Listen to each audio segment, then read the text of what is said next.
शांताकारं भुजंगशयनं पद्मनाभं सुरेशं विश्वाधारं गगनसदृशं मेघवर्णं शुभांगं लक्ष्मीकान्तं कमलनयनं योगिभिध्यानगम्यं वंदे विष्णुभवभयहरं सर्वलोकैकनाथं। मंगलम भगवान विष्णु मंगलम गरुड़ध्वज मंगलम पुंडरीकाक्ष मंगलाय तनोहरि। ओम नमो भगवते वासुदेवाय। आज का दिन आप सभी के लिए मंगलमय हो। आइए सुनते हैं ज्येष्ठ मास कथा का 7वां अध्याय। श्री सुखदेव जी कहते हैं, परीक्षित, अपनी बुद्धि से ऐसा निश्चय करके गजेंद्र ने अपने मन को हृदय में एकाग्र किया और फिर पूर्व जन्म में सीखे हुए श्रेष्ठ स्तोत्र के जप द्वारा भगवान की स्तुति करने लगा। गजेंद्र ने कहा, जो जगत के मूल कारण है और सबके हृदय में पुरुष के रूप में विराजमान है एवं समस्त जगत के एकमात्र स्वामी हैं, जिनके कारण इस संसार में चेतना का विस्तार होता है, उन भगवान को मैं नमस्कार करता हूँ, प्रेम से उनका ध्यान करता हूँ। यह संसार उन्हीं में स्थित है, उन्हीं की सत्ता से प्रतीत हो रहा है, वही इसमें व्याप्त हो रहे हैं और स्वयं वे ही इसके रूप में प्रकट हो रहे हैं। यह सब होने पर भी वे इस संसार और इसके कारण प्रकृति से सर्वथा परे हैं। उन स्वयं प्रकाश, स्वयं सिद्ध, सतात्मक भगवान की मैं शरण ग्रहण करता हूँ। यह विश्व प्रपंच उन्हीं के माया से उनमें अध्यस्त है। यह कभी प्रतीत होता है तो कभी नहीं, परंतु उनकी दृष्टि ज्यों की त्यों एक सी रहती है। वे इसके साक्षी हैं और उन दोनों को ही देखते रहते हैं। वे सबके मूल हैं और अपने मूल भी वही हैं। कोई दूसरा उनका कारण नहीं है। वे समस्त कार्य और कारणों से अतीत प्रभु मेरी रक्षा करें।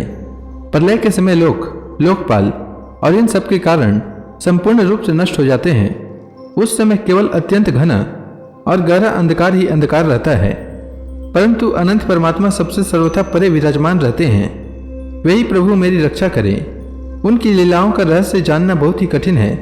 वे नट की भांति अनेकों वेश धारण करते हैं। उनके वास्तविक स्वरूप को न तो देवता जानते हैं और न ऋषि ही। फिर दूसरा ऐसा कौन प्राणी है जो वहां तक जा सके और उसका वर्णन कर सके। वे प्रभु मेरी रक्षा करें, जिनके परम मंगलमय स्वरूप का दर्शन करने के लिए महात्मा गण संसार की समस्त आसक्तियों का परित्याग कर देते हैं और वन में जाकर अखंड भाव से ब्रह्मचर्य आदि अलौकिक व्रतों का पालन करते हैं तथा अपने आत्मा को सबके हृदय में विराजमान देखकर स्वाभाविक ही सबकी भलाई करते हैं। वही मुनियों के सर्वस्व भगवान मेरी सहायक हैं। वही मेरी गति हैं। न उनके जन्म कर्म हैं और न नाम रूप। फिर उनके संबंध में गुण और दोष की तो कल्पना ही कैसे की जा सकती है। उन्हीं अनंत शक्तिमान सर्वेश्वर मैं परब्रह्म परमात्मा को मैं नमस्कार करता हूँ। वे अरूप होने पर भी बहुरूप हैं। उनके कर्म अत्यंत आश्चर्यमय हैं। मैं उनके चरणों में नमस्कार करता हूँ। स्वयं प्रकाश, सबके साक्षी परमात्मा को मैं नमस्कार करता हूँ। जो मन, वाणी और चित्त से अत्यंत दूर हैं, उन परमात्मा को मैं नमस्कार करता हूँ। विवेकी पुरुष कर्म संन्यास अथवा कर्म समर्पण के द्वारा अपना अंतःकरण शुद्ध करके जिन्हें प्राप्त करते हैं तथा जो स्वयं तो नित्य मुक्त, परमानंद एवं ज्ञान स्वरूप है ही, दूसरों को कैवल्य मुक्ति देने की सामर्थ्य भी केवल उन्हीं में है, उन प्रभु को मैं नमस्कार करता हूँ। जो सत्व, रज, तम इन 3 गुणों का धर्म स्वीकार करके क्रमशः शांत, घोर और मूढ़ अवस्था में धारण करते हैं, उन भेद रहित संभाव से स्थित एवं ज्ञान घन प्रभु को मैं बार बार नमस्कार करता हूँ। आप सबके स्वामी, समस्त क्षेत्रों के एकमात्र ज्ञाता एवं सर्व साक्षी हैं। आपको मैं नमस्कार करता हूँ। आप स्वयं ही अपने कारण हैं। पुरुष और मूल प्रकृति के रूप में भी आप ही हैं। आपको मेरा बार बार नमस्कार है। आप समस्त इंद्रिय और उनके विषयों के दृष्टा हैं। समस्त प्रतीतियों के आधार हैं। अहंकार आदि छाया रूप असत वस्तुओं के द्वारा आपका ही अस्तित्व प्रकट होता है। समस्त वस्तुओं की सत्ता के रूप में भी केवल आप ही भास रहे हैं। मैं आपको नमस्कार करता हूँ। आप सबके मूल कारण हैं। आपका कोई कारण नहीं है तथा कारण होने पर भी आप में विकार या परिणाम नहीं होता, इसलिए आप अनोखे कारण हैं। आपको मेरा बार बार नमस्कार है।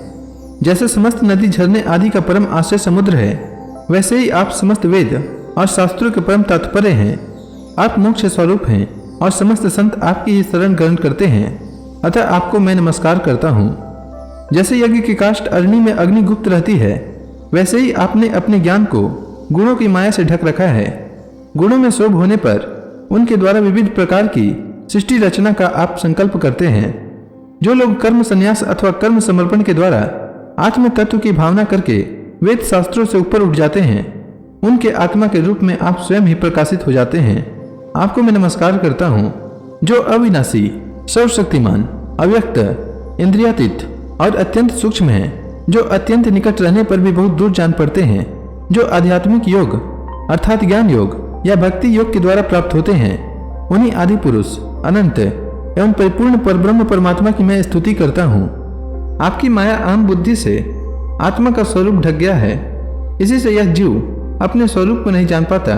आपकी महिमा अपार है। उन सर्वशक्तिमान एवं माधुरी नदी भगवान की मैं शरण में हूँ। श्री सुखदेव जी कहते हैं, परीक्षित, गजेंद्र ने बिना किसी भेदभाव के निर्विशेष रूप से भगवान की स्तुति की थी। इसलिए भिन्न भिन्न नाम और रूप को अपना स्वरूप मानने वाले ब्रह्मा आदि देवता उसकी रक्षा करने के लिए नहीं आए। उस समय सर्वात्मा होने के कारण सर्वदेव स्वरूप स्वयं भगवान श्रीहरि प्रकट हो गए। विश्व के एकमात्र आधार भगवान ने देखा कि गजेंद्र अत्यंत पीड़ित हो रहा है, अतः उसकी स्तुति सुनकर वेद में गरुड़ पर सवार हो चक्रधारी भगवान बड़ी शीघ्रता से वहां के लिए चल पड़े। जहां गजेंद्र अत्यंत संकट में पड़ा हुआ था, उनके साथ स्तुति करते हुए देवता भी आए। सरोवर के भीतर बलवान ग्रह ने गजेंद्र को पकड़ रखा था और वह अत्यंत व्याकुल हो रहा था। जब उसने देखा कि आकाश में गरुड़ पर सवार होकर हाथ में चक्र लिए भगवान श्रीहरि आ रहे हैं, तब अपनी सूंड में कमल का एक सुंदर पुष्प लेकर उसने ऊपर उठाया और बड़े कष्ट से बोला, नारायण जगतगुरु भगवान, आपको नमस्कार है। जब भगवान ने देखा कि गजेंद्र अत्यंत पीड़ित हो रहा है, तब वे एक बारगी गरुड़ को छोड़कर कूद पड़े और कृपा करके गजेंद्र के साथ ही ग्रह को भी बड़ी शीघ्रता से सरोवर से बाहर निकाल लाए। फिर सब देवताओं के सामने ही भगवान श्रीहरि ने चक्र से ग्रह का मुंह फाड़ डाला और गजेंद्र को छुड़ा लिया। श्री सुखदेव जी कहते हैं, परीक्षित, उस समय ब्रह्मा, शंकर आदि देवता, ऋषि और गंधर्व आदि श्रीहरि भगवान के इस कर्म की प्रशंसा करने लगे तथा उनके ऊपर फूलों की वर्षा करने लगे। स्वर्ग में दुंदुभियां बजने लगी, गंधर्व नाचने गाने लगे, ऋषि, चारण और सिद्धगण भगवान पुरुषोत्तम की स्तुति करने लगे। तो इसी के साथ यह अध्याय समाप्त हुआ। इसके आगे की कथा मैं कल के अध्याय में सुनाऊंगा। तब तक के लिए भगवान हरि का नाम लेते रहें। तो प्रेम से बोलिए भगवान विष्णु की जय, श्री कृष्ण भगवान की जय, समस्त देवी देवताओं की जय।